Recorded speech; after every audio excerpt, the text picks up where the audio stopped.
आङो 91.6% मोननो हादों औ सार आरो आङो साइन्सआव 93 ओमफ्राय मेथ्सआवहाय 84 मोनदों दिनै खुब मोजां रिजाल्ट लाबोदों नङा होमबा औ सार एबाकास स्मार्ट क्लासेसआ माबायदि हेल्प होदों नोंथांखौ एग्जाम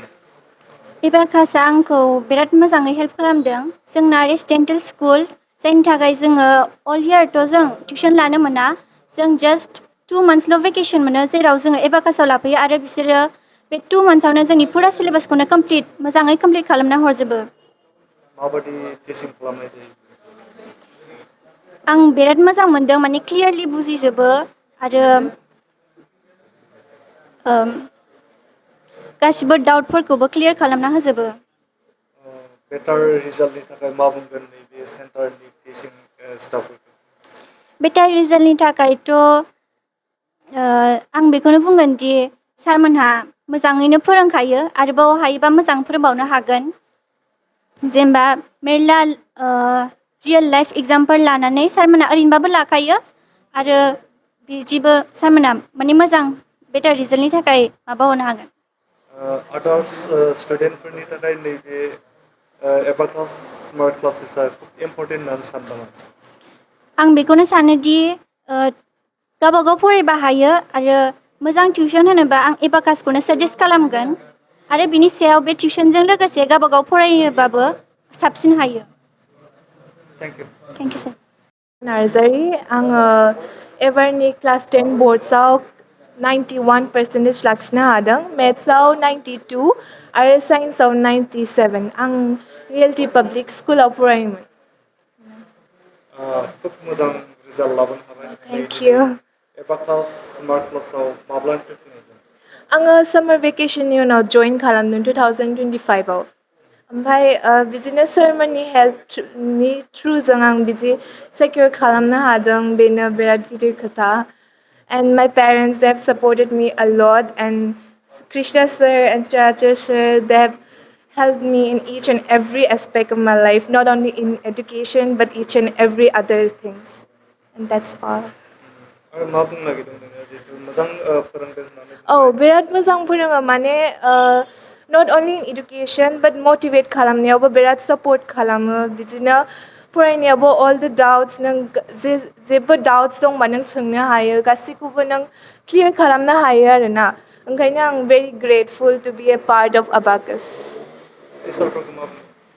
टिचारफ्रा माने गासिबो सुइट माने फोरोंनायाव गासिबो माने एक्सिलेन्ट होनो हायोबा माने गासिखौबो बुजिनायाव हेल्प खालामो आरोना गासिबो थेंक इउ मा मुं क्या नाम खुलुमबाय आंनि मुङा खुंगोरा मोसाहारि रिजाल्टआ माबायदि आङो रिजाल्टआव 92% सिकिउर खालामनो हादों खुब गोजोननाय मोनदों औ गोजोननाय मोनदों माब्लानिफ्राय एबाकास स्मार्ट क्लासेसआव फैनाय आङो थांनाय बोसोरनि मेआव फैदोंमोनदां बांद्राय गोसोआव गैला आङो मेआव फैदोंमोन आंनिबा माबायदि फोरोंनाय जायो बेयो सेन्टाराव मोजां जायो साइन्स टिचारा बिराद मोजां फोरोङो मेथ्स टिचाराबो मोजां फोरोङो रेगुलार क्लासेसाव ओमफ्राय टेस्ट लानाय जायो आरो ओमफ्राय हेल्प खालामो बे गावनि मिस्टेक्सखौ नों नायनो हायो नों अबाहाय उइक अबाहाय नों स्ट्रं टेस्टनि थाखाय नायनो हायो आरो होमबा मोजां एग्जामाव खुब हेल्प होदों हा एग्जामाव खुब हेल्प होदों बे एबाकास क्लासेस स्मार्ट क्लासेस औ जेनेबा एगजाम्पोलनि थाखाय मेथ्स क्लासाव सारा आंखौ मोनसे फर्मुला फोरोंदोंमोन ट्रिगन'मेट्रिनि ओमफ्राय बेनि थाखायनो एसे हेल्प जादों आरो मेथ्सआव एसे आচ্ছা ओरैनो स्कुलनि क्लासाव आरो नैबे एबाकास स्मार्ट क्लासेसाव माबायदि फोरोंनायनि डिफारेन्सआ जों एसे फोरमायलाय माबायदि फारागथि दङ डिफारेन्सआ माबायदि स्कुलावथ' एसे बुरजा जायोना स्टुडेन्टसा ओंखायनो बांद्राय नायजोबनो हाया सासे सासे खालामनानै ओमफ्राय एबेकासाव एसे खमखाय मा होनो फकास खालामसिननो हायो स्पेसिफिक स्टुडेन्टसफोरनाव ओमफ्राय मथा मथि स्टुडेन्टफोरनि थाखाय नैबे सेन्टारा खुब इम्परटेन्ट औ मानि औ क्लासआ मोजांसिन जायो आरो माई परसेंटेज इज़ 95.2 तो मेरे ख्याल से ये यहाँ का जो एबाकस स्मार्ट क्लास है, यहाँ पर मुझे बहुत हेल्प मिला। यहाँ अगर मैं नहीं पढ़ता तो शायद मेरा परसेंटेज इतना अच्छा नहीं होता। तो सभी टीचर को शुक्रिया, और इसमें मेरा पेरेंट्स भी बहुत हेल्प किया मेरे को, कोई भी कमी नहीं होने दिया। मेरा बस यही है कि अगर किसी पेरेंट्स को अच्छे से पढ़ाई करवाना है अपने बच्चे को तो इस कोचिंग में भेज सकते हैं। यहाँ पर बहुत अच्छा पढ़ाई होता है, टीचर लोग अपने भाई बहन की तरह पढ़ाते हैं यहाँ पर, और फ्रीली पढ़ाते हैं। Thank you.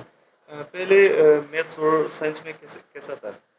मेरे मैथ्स में 94 आए और साइंस में 81 आए।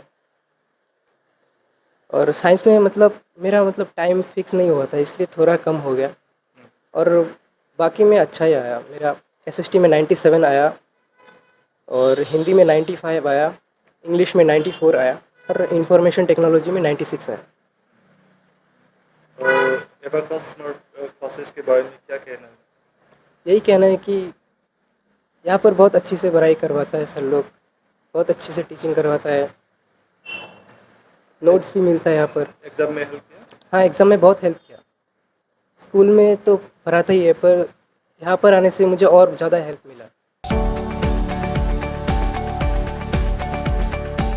गुनगोनां गोजौ सोलोंथाइ लानो गोसो जानाय फरायसाफोरनि थाखाय मोनसे फोसावथाय।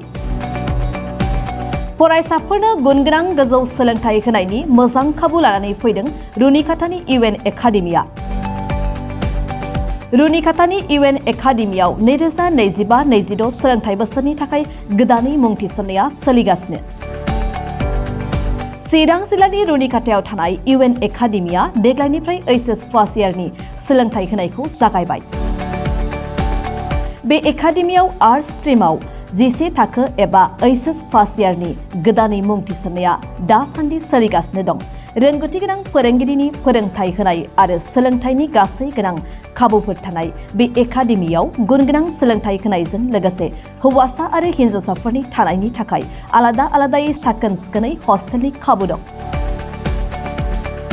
गोसो गोनां फरायसाफोरा रुनिकाटानि UN एकाडेमियाव 11 थाखोनि थाखाय मुं थिसनोब्ला दानिफ्रायनो मुं थिसनलाय बिलाइखौ लानानै मुं थिसननो हासिगोन आरो बे एकाडेमियाव मुं थिसननायनि बागै आबुं बाथ्राखौ मिन्थिनोब्ला